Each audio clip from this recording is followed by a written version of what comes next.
Hello everyone, welcome to today's lesson. My name is Brian Chividige. I'm a teacher of agriculture at Gayaza High School.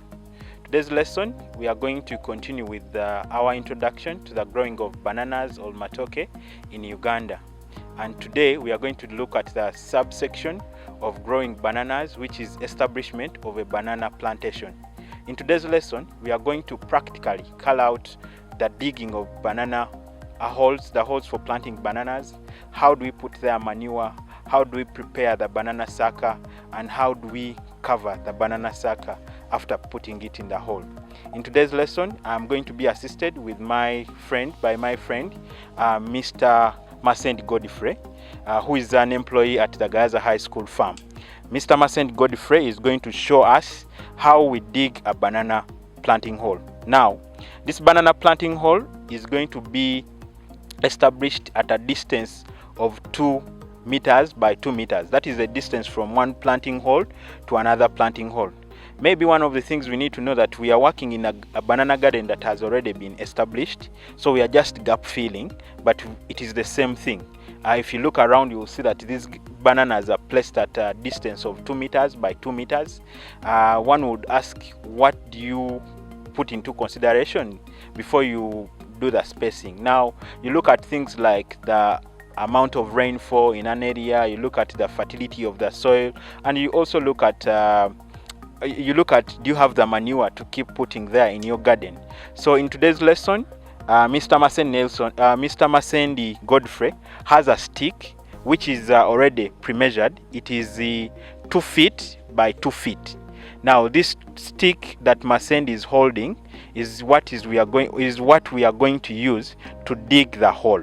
So the hole is going to be a perfect square, 2 feet wide and 2 feet deep. So let's see how Mr. Masendi digs the soil. Now, you are going to realize that as Mr. Masendi digs the planting hole, he's going to separate the topsoil from the subsoil. Now, the reason why we are separating both the soil layers is because as we are planting, we want the subsoil. We want to use the topsoil first, and then use the. We actually want not to use the subsoil at all. So right now, where we are, our soils are brown in color, so they are not too warm. So that's why even the topsoil is already red or brown in color, but there is a difference between the topsoil and the subsoil. Already we have reached the kind of rocks. You can hear the hole making even the noise. So that is it. So we have to dig this hole 2 feet down. You can also dig the planting hole 3 feet down, depending on how good your soil profile is. This one is already a hard soil profile, so it will be very hard for us to go deep into the soil, but we are going to try to make it at least 2 feet. You can also do 3 feet. 4 feet would be too deep. So this is what Mr. Masend is doing right now. Is continuing to separate the topsoil from the subsoil. He's now on the subsoil layer. Is trying to do it. Maybe Masend, you might need to use the stick to see have you reached the depth of 2 feet, and you have to make sure that 2 feet is the entire hole.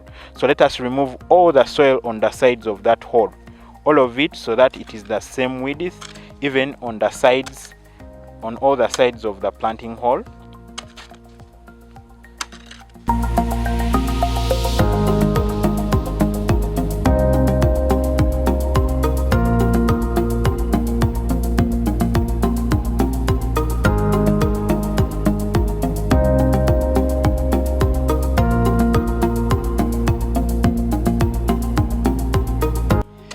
So these are the final stages of creating our planting hole. As you can see, within the hole, the entire hole is at the same level. Many farmers make a mistake and they create a hole.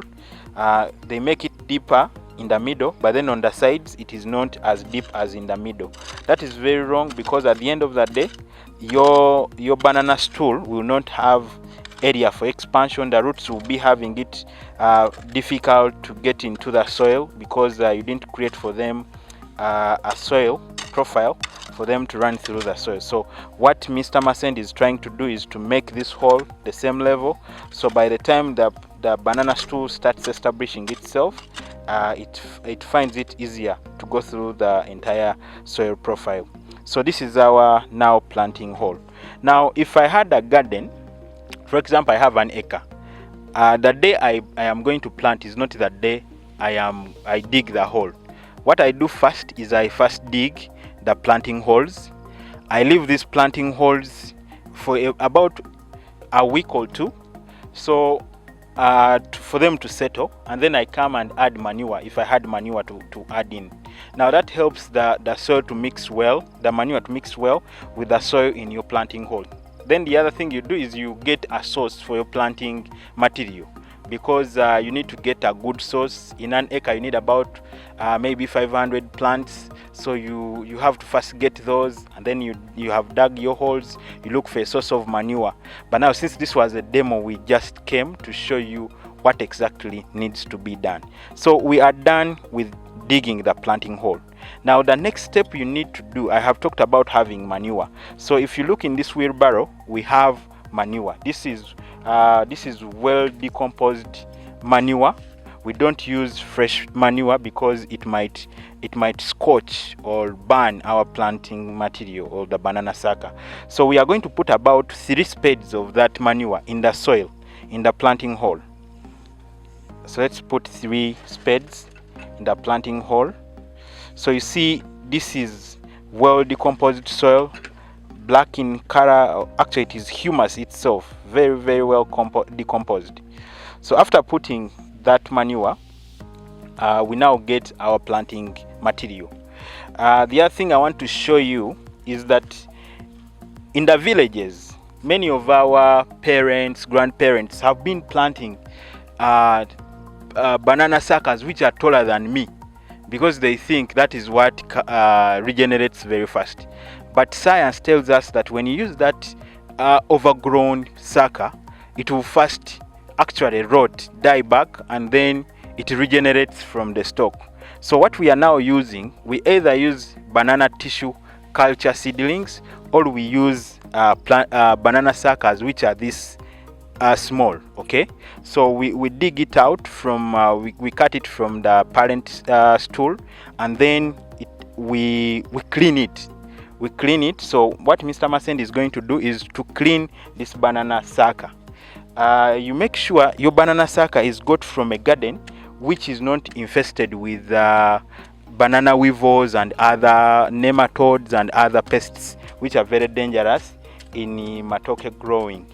So if we also we can also use a pesticide. We dip these bananas in a pesticide for about an hour, so that helps us to kill the eggs or even the grown pests in this banana. So he is now trying to clean our planting material. Now this is what we should be planting. Now if you can see, all the roots have been cut off.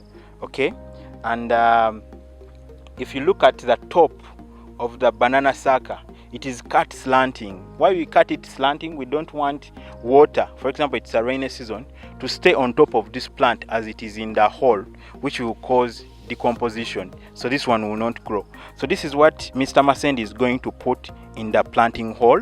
It is already cleaned well, and then the other thing, we don't have we got it from a garden that doesn't have pests. Would have put it in a pesticide for some time. So he puts it in the hole. Make sure it is in the middle of the planting hole, and then it sits on the manure. Then again add some manure around it. Okay, so it is this manure that is going to help this plant to start its growth. Remember, the roots are not already they are not already formed, so that the manure should be as near as possible. Then after putting the manure, we are going to first add the topsoil. So let us put that 1 spade of more manure. and then let's now put the topsoil. So the reason why we use the topsoil is because it has some organic manure in it compared to the subsoil. So as you put the topsoil, you make sure you don't fill the entire planting hole.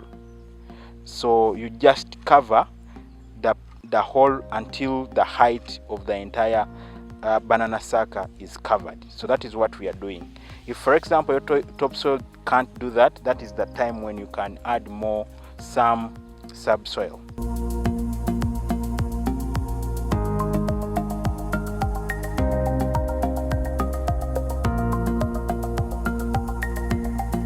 So now this is how we plant banana suckers, or this is how we establish banana gardens. So the banana gardens can be a gonja garden, banana for the cooking type, bogoya, to mention but a few, depending on where you are and actually what makes money for you. This banana needs 10 liters per week for it to grow well. Maybe the other important aspect to note that banana gardens should be established shortly before the rain starts. Now that one helps them to get a lot of time to use all the rainfall that comes around. Now what happens in our villages and with farmers, they try to start their gardens after the rains have started. So the rains end in about 2 months, 3 months, when their matooke is not actually well established. So we need to put those into considerations. Thank you so much for taking part in today's lesson. I remain Brian Chivirige, the teacher of agriculture at Gaza High School. See you in our next lesson. Bye bye.